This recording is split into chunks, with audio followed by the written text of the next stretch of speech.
คณะกรรมการปกป้องสิทธิและผลประโยชน์ของเด็กขันเมืองและขันแขวงสำเร็จการฝึกอบรมการกำหนดตัวและปกป้องผู้ถูกขอหายจากการค้ามนุษย์จัดขึ้นในระหว่างวันที่24หาวันที่26มีนาก็ได้สำเร็จอยู่ที่ห้องประชุมภัตตาคารสินสมัยภายหลังที่ดำเนินมาเป็นเวลา3วันโดยการเข้าร่วมเป็นประธานของทานมีไซแสงจันทวงศ์ห้องหัวหน้ากรมสังคมสงเคราะห์กระทรวงแรงงานและสวัสดิการสังคม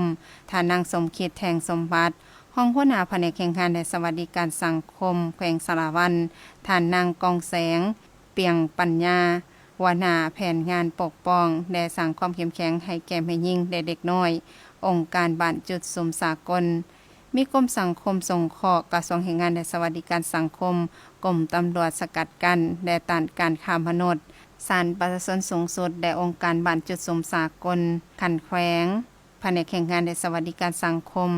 ด้านสากลปากตาพานองค์การอัยการประชาชนเขต1เขต2เขต3และศาลประชาชนเขต1เขต2เขต3พร้อมทางบรรดาเป้าหมายของโครงการเมืองสารวันเมืองวาปีและเมืองเหล่างามเข้าร่วมท่านนางวิลาจันทร์จีมะนิวงศ์หัวหน้าแผนกช่วยเหลือผู้ถูกขอหายและกลุ่มเสี่ยงจากการค้ามนุษย์กระทรวงแรงงานและสวัสดิการสังคมได้ให้ผู้ว่าศูนย์ฝึกอบรมในครั้งนี้แน่ใส่สร้างความรับรู้และเข้าใจให้คณะกรรมการปกป้องสิทธิและผลประโยชน์ของเด็กขันเมืองและขันแขวงได้เรียนรู้เกี่ยวกับสภาพการเคลื่อนย้ายแรงงาน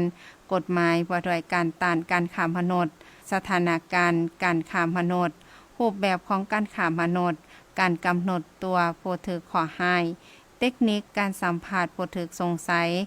การดำเนินคดีการค้ามนุษย์อยู่ศาลโดยเฉพาะผู้ที่ถูกขอหายที่เป็นเด็กแนวทางการช่วยเหลือและปกป้องผู้ถูกขอหายทั้งนี้ก็เพื่อเห็นให้ครูร่วมงานทั้งภาครัฐรับรู้และเข้าใจเวียกงานการกำหนดตัวของผู้ถูกขอหายจากการค้ามนุษย์นำไปจะตั้งปฏิบัติ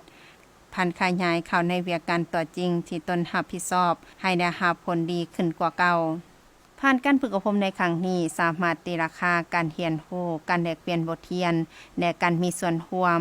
ความรับรู้เข้าใจความเอา75ส่วนห้อยจากนั้นก็ได้มอบใบอย่างยืนให้สัมมนากรที่เข้าร่วมจำนวนทั้งหมด54คนหญิง22คน